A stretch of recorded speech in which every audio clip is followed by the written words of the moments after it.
अब देखिए ये 10 क्वेश्चन और हैं। अब ये 10 क्वेश्चन कैसे आएंगे? ULIP policy. अब यूलिप पॉलिसी के बारे में आप समझ लीजिए, ऊपर दिया है रिस्क कस्टमर के पास होता है। रिस्क कस्टमर के पास क्यों होता है? रिस्क कस्टमर के पास इसलिए होता है कि यूलिप पॉलिसी शेयर मार्केट से संबंधित होती है कि आपने पैसा दिया, कंपनी ने बीमा दिया और बाकी पैसा शेयर मार्केट में डाल दिया। अब वो बढ़ेगा पैसा तो वो कस्टमर को फ़ायदा होगा, घटेगा पैसा तो कस्टमर को नुकसान होगा। तो क्वेश्चन आता है कि यूलिप पॉलिसी में रिस्क किसके पास होता है? तो रिस्क कस्टमर के पास होता है। ठीक है, और ये शेयर मार्केट से संबंधित पॉलिसी है। अब चूँकि शेयर मार्केट से संबंधित पॉलिसी है तो ये अभी आई है नए कल्चर में। पहले तो जो एंडोमेंट प्लान है वो पुराने होते थे। तो ये गैर परंपरागत है। परंपरागत तो का मतलब होता है जो पहले से पुराने ज़मानों से चली आ रही हैं वो पॉलिसियाँ। अब ये तो शेयर मार्केट की पॉलिसी है, ये तो नई पॉलिसियाँ हैं। तो ये पुरानी ज़माने से चली आ रही प्रणाली तो है नहीं है, तो ये गैर परंपरागत है। तो एक क्वेश्चन का आंसर हो गया कि यूलिप पॉलिसी गैर परंपरागत है। दूसरा, यूलिप पॉलिसी रिस्क कस्टमर के पास होता है। तीसरा, ये शेयर मार्केट से संबंधित है। चौथा एक और है कि यूलिप पॉलिसी को यूनिवर्सल पॉलिसी कहते हैं। देखिए यू से यूलिप और यू से यूनिवर्सल पॉलिसी। इसका जो शुरुआत हुई थी वो अमेरिका से हुई थी।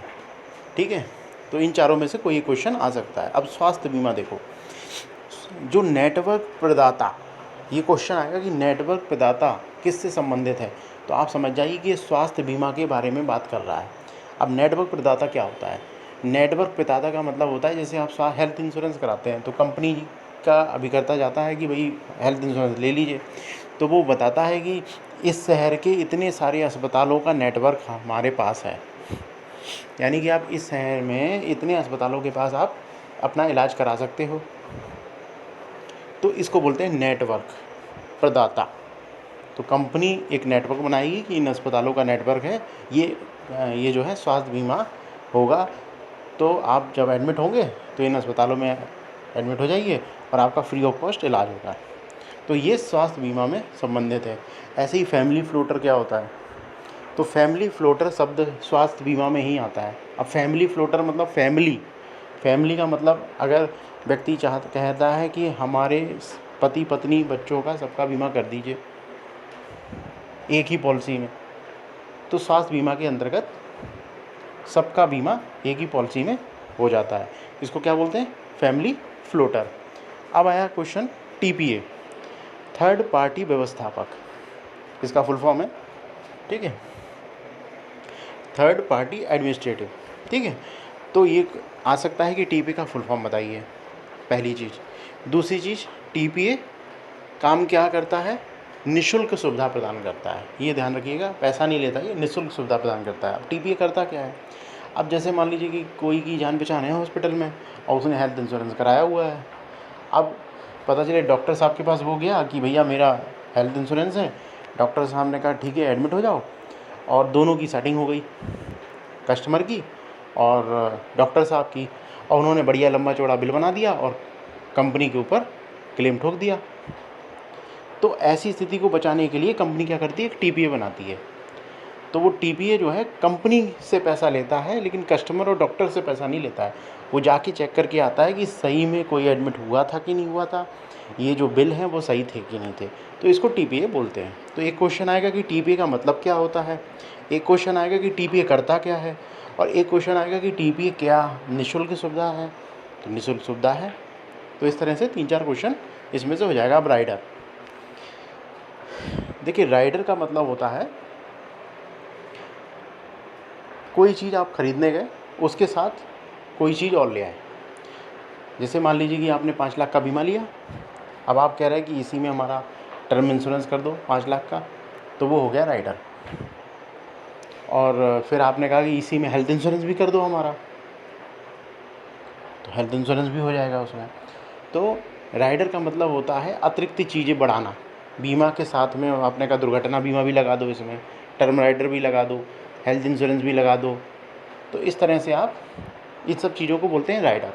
तो राइडर शब्द का उपयोग आए तो आप समझ जाइए बीमे के अलावा वो कोई चीज़ ले रहा है। दूसरी चीज़ एक और आता है कि राइडर कितने तक लग सकता है। जैसे मान लीजिए कि कोई बीमा उसने कराया, वो 5,000 रुपये किस्त है, तो वो 5,000 रुपये तक का राइडर ले सकता है बस। ये नहीं कि 5,000 का बीमा कराया और 50,000 का राइडर ले लिया, ऐसा नहीं है। तो राइडर कितने तक ले सकता है, वो बीमा की जो किस्त है उसके बराबर राइडर ले सकता है। अब देखिए, छठवां क्वेश्चन है वारंटी। वारंटी मतलब आप समझती हो आप, गारंटी मतलब सारी चीज़ों की गारंटी, और वारंटी मतलब कुछ चीज़ों की वारंटी। तो पॉलिसी में जो शर्तें होती हैं कि भाई आपका जीवन समाप्त होगा तो मैं इतना दूंगा, दुर्घटना में गए तो इतना दूंगा, हेल्थ इंश्योरेंस में आपने बीमारी का इलाज कराया तो मैं इतना दूंगा। तो ये जो शर्तें होती हैं उसको वारंटी बोलते हैं कि भैया हम पक्के में देंगे, नहीं देंगे शर्तें तो आप लोकपाल के पास जा सकते हो। अब पृष्ठांकन क्या होता है, ये क्वेश्चन आएगा कि पृष्ठांकन के बारे में बताइए। तो पॉलिसी शर्त में संशोधन हेतु, अब जैसे मान लो कि जो पॉलिसियाँ हैं उसकी कोई शर्तों में संशोधन करना, जैसे नाम में परिवर्तन आ गया, कहीं एड्रेस में परिवर्तन आ गया, नॉमिनी में चेंज आ गया, या फिर कंपनी को लगा कि नहीं ये पॉलिसी गलत बिक गई है, इसकी कुछ संशोधन करना है, तो इस तरह का कभी संशोधन की ज़रूरत होती है तो उसको पृष्ठांकन के अंतर्गत आता है। अब मैलस क्या होता है देखिए, मैलस को आप इस तरह से समझिए कि मैल जो होता है उससे समझिए। जैसे मन में मैल आ गया, अब जैसे मान लीजिए कि किसी ने हेल्थ इंश्योरेंस कराया, अब उसकी किडनी ख़राब हो गई, अब वो गया, उसने इलाज कराया, उन्होंने कहा ठीक है हेल्थ इंश्योरेंस है आपका, सही हो जाएगा, आपका इलाज हो जाएगा। लेकिन अगले साल क्या होगा, अगले साल वो हेल्थ इंश्योरेंस फिर से रिन्यू होगा। तो जब रिन्यू होगा, जब वो किस्त भरने आएगी पार्टी, तो कंपनी कहेगी कि भैया अब आपका शरीर वैसा नहीं है जैसा पहले था जब हमने बीमा करा था। तो यानी कंपनी के मन में मैल आ गया, तो वो क्या करेगी, अब आपको इतनी किस्त नहीं, अब आपको किस्त बढ़ा के देनी पड़ेगी। तो इसको बोलते हैं मैलस, यानी कि किस्त को बढ़ाना, प्रीमियम जो है उसको बढ़ाना। अब इसका जस्ट उल्टा क्या होगा, नो क्लेम बोनस। अब कोई ऐसा व्यक्ति भी है जो बीमारी नहीं पड़ा, पैसा तो भर रहा है लेकिन क्लेम लग नहीं रहा है, तो ऐसी स्थिति में कंपनी क्या करेगी, उस व्यक्ति का प्रीमियम कम कर देगी। तो उससे क्या होगा, प्रीमियम कम होने से उसको फ़ायदा मिलेगा। तो मैलस हो गया प्रीमियम बढ़ाना, और नो क्लेम बोनस प्रीमियम घटाना। अब की मैन इंश्योरेंस क्या होता है, लास्ट के 2 क्वेश्चन।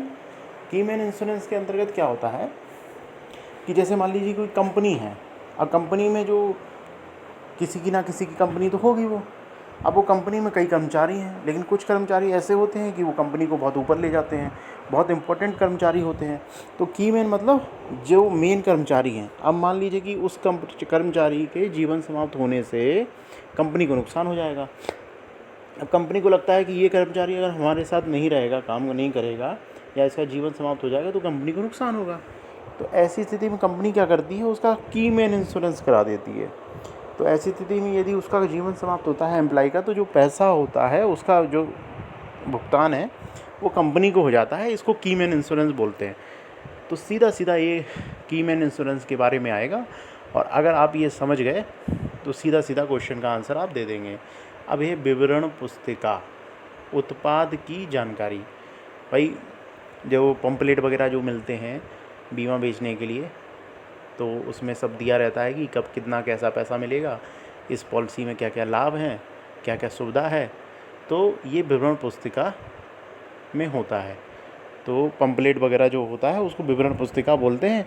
अब ये इसलिए मैंने क्लियर किया है कि कभी विवरण पुस्तिका पूछेंगे, कभी वारंटी आ जाएगी, कभी पृष्ठांकन आ जाएगा, तो आप ये समझ सकें कि वो पूछ क्या रहा है। ओके, ठीक है, ये 10 क्वेश्चन हो गया।